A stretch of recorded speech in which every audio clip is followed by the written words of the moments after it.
We are raised on a beautiful, dangerous lie. From the moment we enter school, we are handed a map.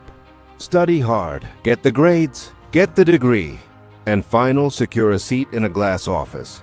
We are told that this is the definition of safety. This is the elite. But while we were busy chasing titles, the economic ground shifted beneath our feet. The map we were given leads to a treasure that no longer exists. Look closely at the modern economy. On one side, you have the white-collar professional, the architect, the junior lawyer, the academic. They have the prestige. They have respect for family dinners. But behind the suit, they often have six-figure student debt, a saturated job market, and a salary that has not kept up with inflation. They are trapped in a game of status, maintaining an image they can barely afford. They are the respectable poor. On the other side, you have the person society told you to pity.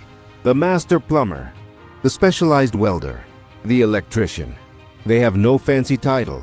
They wear no suit, but they have zero debt. They own their time, and because their skills are rare, they own the market. They are the invisible rich. So here is the uncomfortable question. If the goal of work is financial freedom, why do millions of smart people choose a path that guarantees financial stress? Why do we choose a job that looks good on LinkedIn over a job that actually builds wealth? The answer is not economics. It is evolutionary psychology. We are biologically wired to seek status. Thousands of years ago, status meant survival. If you were important to the tribe, you ate first. So our brains evolved to value prestige more than profit. We are willing to lose money just to look successful. But the system has exploited this biological glitch. We have entered the era of degree inflation. When everyone has a degree becomes worthless. It is basic supply and demand. The market is flooded with managers and consultants. Yet it is starving for people who can actually build, fix, and maintain the physical world. The system tricked us into believing that clean hands equal clean money. But in reality, the cleanliness of the job has nothing to do with the size of the reward. We are witnessing a massive wealth transfer. Money is quietly flowing away from the laptop class and towards the Toolbelt class. And yet most people refuse to see it. They would rather be broke in an office than wealthy in a workshop. Because the addiction to looking important is stronger than the desire to be free. In this video, we are going to deconstruct this status trap. We will analyze why the old rules of money are dead and why chasing prestige is becoming the most expensive mistake of our generation.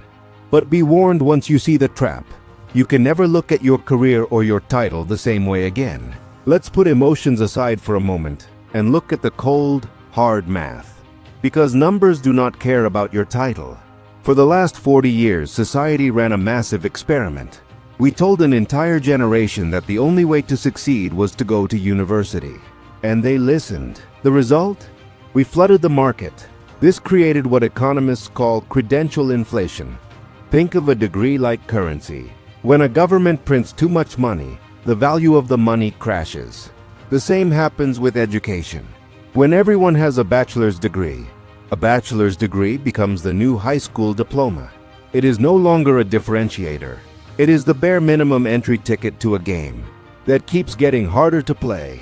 So now to stand out, you need a master's, then a PhD. You are forced onto the credential treadmill, running faster and spending more just to stay in the same place. While the laptop class is fighting for unpaid internships and entry-level positions in crowded corporate hierarchies, the Toolbelt class is operating in a completely different reality. This is the reality of scarcity. We stopped teaching young people how to build things. We stopped training electricians, carpenters, and mechanics. The result is a massive shortage of skilled labor. In economics, when supply drops and demand stays high, prices skyrocket. That is why you can find a graphic designer on the internet for $5 an hour, but try finding a good plumber on a Sunday night. You will pay whatever they ask and you will say thank you while doing it. One solves a want, the other solves a need, and in a crisis, needs always command a higher price than wants. But there is another hidden cost here, something we call the vanity tax. Many white-collar workers unknowingly accept a lower salary in exchange for a clean working environment, and a prestigious title. We accept less money for the privilege of sitting in a chair. Meanwhile, the blue-collar worker accepts the dirty job, the heat, the grease, the physical labor, and the market pays a premium for that discomfort. There is also the brutal math of opportunity cost. Consider the timeline. The doctor or the architect spends 8 to 10 years in training. During this decade, they are not earning. They are burning money. They are accumulating interest in debt. The skilled tradesperson starts earning at age 18. They are paid to learn. By the time the professional graduates at age 28 with a negative net worth, the tradesperson has 10 years of income, compound interest, and business assets. Mathematically, the professionals are playing catch-up for the rest of their life. And finally, there is the threat of the future artificial intelligence. Who is more at risk? The junior analyst analyzing spreadsheets in a cubicle? Or the HVAC technician repairing a complex air conditioning unit on a roof? AI can write code. AI can write legal briefs, but AI cannot crawl under your sink to fix a leak. The clean jobs are becoming automated. The dirty jobs remain uniquely human. So if the math is so obvious, why do we still look down on these professions? Why do we still push our children into the debt trap? Because of a psychological phenomenon known as the sunk cost fallacy. We have invested so much identity into our education that admitting we were wrong feels like a death of the self. In the next part, we will explore the social and psychological walls that keep us trapped. We will look at how classism blinds us to opportunity, and why breaking free from this mindset requires killing your ego. If the math is so clear, why do we stay trapped? Why don't we see mass resignations of burnt-out professionals rushing to learn a trade? Because logic is weak, but identity is strong. We are victims of a subtle, invisible classism. It is not about race or religion. It is about the intellectual caste system. So society has trained us to believe that working with your mind is noble, sophisticated, and high status, while working with your hands is viewed as failure, regression, or something you do only if you aren't smart enough for college. This classism is so deep that we would rather be the manager of a sinking department than the owner of a thriving landscaping business. We value the title on the business card more than the number in the bank account. This brings us to the most dangerous psychological trap of all, the sunk cost fallacy. This is the voice in your head that says, I spent 4 years getting this degree. I spent $50,000. I cannot quit now.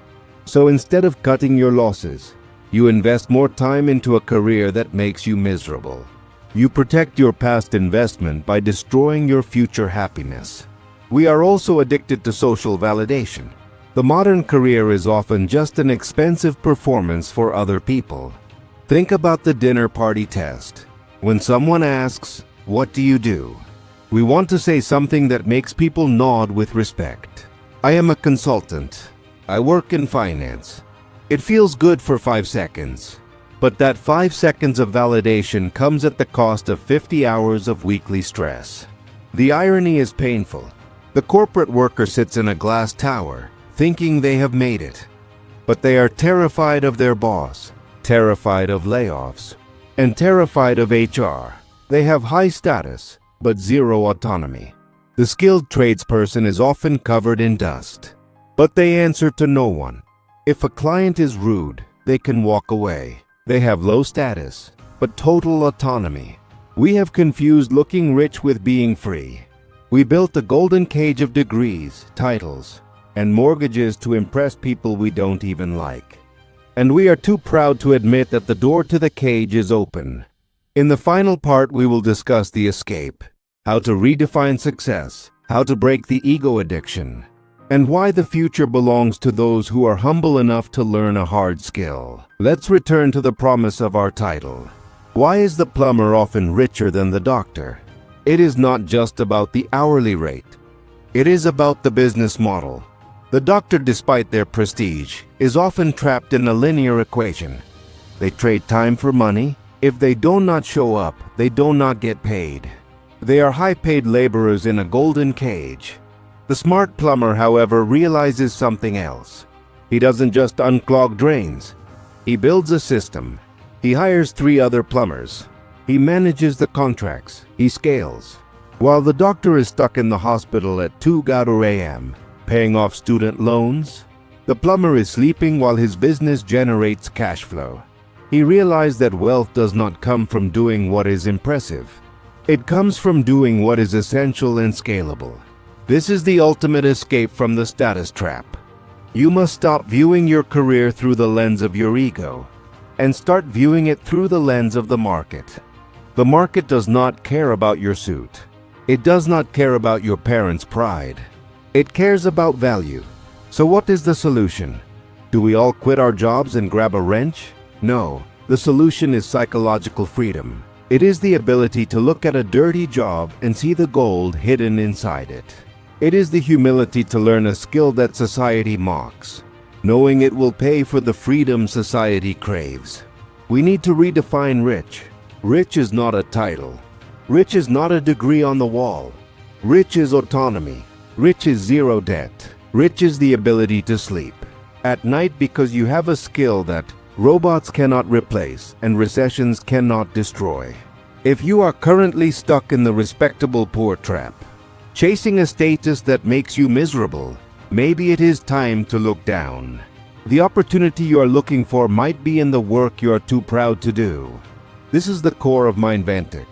We don't care about the appearance of success. We care about the mechanics of reality.